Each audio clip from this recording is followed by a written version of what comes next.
ભાવનગર જિલ્લાનું વલભીપુર જે વર્ષોથી ભારતીય જનતા પાર્ટીનો મજબૂત ગઢ માનવામાં આવતો હતો, ત્યાં હવે સ્થિતિ કદાચ હવે બદલાઈ શકે છે અને આ બદલાવ 2027ની ચૂંટણીમાં ભાજપની ચિંતામાં ઘણો વધારો કરે તેવી કોઈ નવાઈ નહીં. શું ને સમગ્ર મામલો તેના વિશે વિગતે ચર્ચા કરીશું. નમસ્કાર, હું છું પ્રથમ મોદી, આપ જોઈ રહ્યા છો નિર્ભય ન્યૂઝ. ભાવનગર જિલ્લામાં સ્થાનિક સ્વરાજની ચૂંટણીના પરિણામોએ સૌ કોઈને ચોંકાવી દીધા છે. એક તરફ ભાજપ જિલ્લા પંચાયત અને મોટાભાગની તાલુકા પંચાયતો પર જે જીત મેળવી છે, તો બીજી તરફ વલભીપુરમાં ભાજપના જ પાયાના કાર્યકરોએ બળવો પોકાર્યો. અને વિગતવાર જોવા જઈએ તો વલભીપુર તાલુકા પંચાયતની કુલ 16 બેઠકોમાંથી 10 બેઠકો પર અપક્ષ ઉમેદવારોએ જીત મેળવી છે, જ્યારે ભાજપ માત્ર 6 બેઠકો પર જ સમેટાઈ ગયું છે. અને તેના જ કારણે માત્ર તાલુકા પંચાયત કબજે કરી પણ જિલ્લા પંચાયતની 2 મહત્વની બેઠકો ચમાડી અને પાટણા પર પણ જીત હવે મેળવી લીધી છે. સૌપ્રથમ સાંભળી લઈએ વિજેતા ઉમેદવાર બ્રિજરાજસિંહ ગોહિલનું આ વિષયમાં શું કહેવું છે.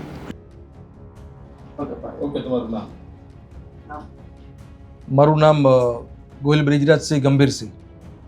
બ્રિજરાજસિંહ, ખાસ કરીને વલભીપુર તાલુકા પંચાયત અને જિલ્લા પંચાયતના બેઠક ઉપર અપક્ષ ઉમેદવારી અને પેનલનો વિજય થયો છે, તો કેવી રીતના આખો ચૂંટણી લડાઈ હતી અને કેટલા ઉમેદવાર ઉભા રાખવામાં આવ્યા?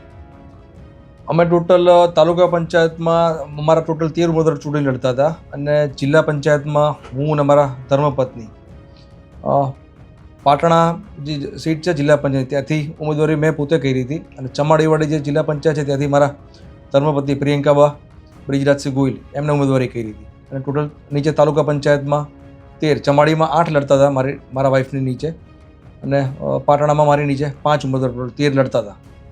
ખાસ કરીને આપ તો વર્ષોથી ભાજપ સાથે સંકળાયેલા છો, તો પછી અપક્ષ ઉમેદવારી નોંધાવવા પાછળ મારી વિચારધારા અત્યારે પણ ભારતીય જનતા પાર્ટીની વિચારધારા સાથે હું જોડાયેલો છું.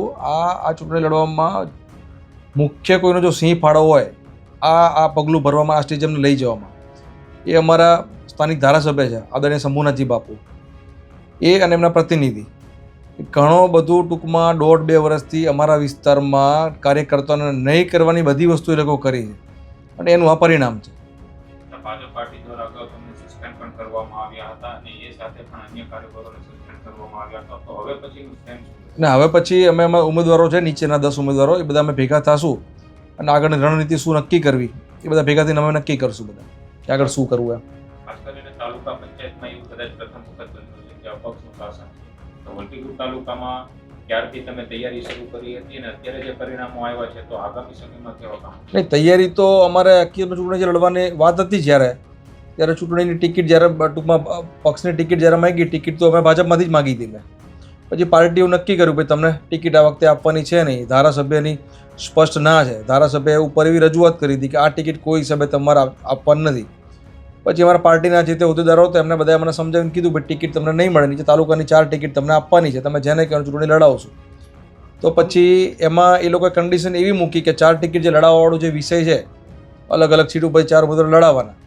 મેં પાર્ટીની એવી રજૂઆત કરી કે નીચે જે ભાજપ સાથે જોડાયેલા કાર્યકર્તા આપણા છે, જે 15 વર્ષથી પાર્ટી મહેનત કરે છે, આપણે એ લોકોને લડાવવા જોઈએ. તો સામે પક્ષે શંભુનાથ બાપુ અને એના પ્રતિનિધિની ગણતરી એવી હતી કે એના કયામાં રહે, એટલે કોંગ્રેસમાંથી જે ઉમેદવારો ચૂંટણી લડવા માગતા તેને રાતોરાત લાવી અને ભાજપમાંથી ચૂંટણી લડાવી હતી એ લોકોને. પછી બીજું એ લોકોએ એ વખતે વાત એવી કરી આપણને કે ભાઈ 4 ઉમેદવારોને ચૂંટણી લડાવવા માટે અમે મેન્ડેટ ટૂંકમાં ભાજપનો મેન્ડેટ ટૂંકમાં તમને આપશું, પણ એક સાથે મેન્ડેટ આપશું. આ 4 ઉમેદવાર છે એમને અમારા ભાજપના કાર્યાલય ઉપર આવવાનું નહીં, એ લોકો એમનું સ્વૈચ્છિક અલગ કાર્યાલય બનાવવાનું 4 ઉમેદવાર પૂરતો. અને બીજી વાત એમને એવી કરી હતી કે પ્રચાર કરવાનો જે ગામડે ગામડે પ્રચાર કરવાની વાત આવશે એમાં એ લોકો અમારી સાથે જોડાવાનું નહીં પ્રચારમાં. તો મેં કીધું ભાઈ પ્રચારમાં જોડાવાનું નહીં, કાર્યાલય અલગ બનાવવાનું, તો પછી ટિકિટ આપીને મતલબ શું છે? એટલે આ નીચેના જે કાર્યકર્તાઓ છે એમને આજે ભાજપ સાથે વાંધો નહોતો અને ચૂંટણી લડ્યા ત્યારેય વાંધો નહોતો. આ જે વિષય આખો છે તો ધારાસભ્યનો જ વિષય હતો અને પ્રતિનિધિનો જ વિષય હતો. એક બાજુ મુદ્દો હતો ભ્રષ્ટાચારનો અમારો, કે તાલુકાની અંદર સરકાર જે બી સહાય આપે છે, સરકારની જે ગ્રાન્ટ આવે, એ ગ્રાન્ટનો પૂરેપૂરો ઉપયોગ તો થતો નથી. એમાં 5%, 10%, 15%, 20% એમ બાળતા છેલ્લે ટૂંકમાં કામ કરવાનો જ્યારે વિષય આવે ત્યારે ભ્રષ્ટાચાર પૂરેપૂરો કરી અને એ તરફ જ આખો મુદ્દો ટૂંકમાં લઈ જાય છે. એ બાજુ જ બધા કામ કરતા છે. એટલે અમારી આખી ટીમ ચૂંટણી લડતી હતી એમાં મેઇન ટાર્ગેટ ભ્રષ્ટાચારનો હતો કે ભાઈ તમે આ તાલુકામાં 50 તાલુકો આપણો છે, તો આ તાલુકામાં સરકારની જેટલી સહાય, સરકારની જેટલી ગ્રાન્ટ આવે છે, હા બાપુ પોતે પૈસા નહીં લેતા હોય, પણ બાપુના જે પ્રતિનિધિ એની યાર જોડે જે ટીમ હતી એ લોકો બધી વસ્તુ કરતા હતા.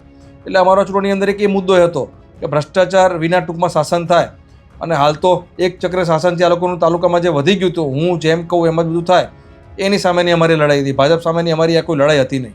બીજી વાત છે બ્રિજરાજસિંહ, આપના દ્વારા જે કાર્યાલયનું ઓપનિંગ કરવામાં આવ્યું હતું તેને પણ બંધ કરી દેવામાં આવ્યું, એ બાબત શું?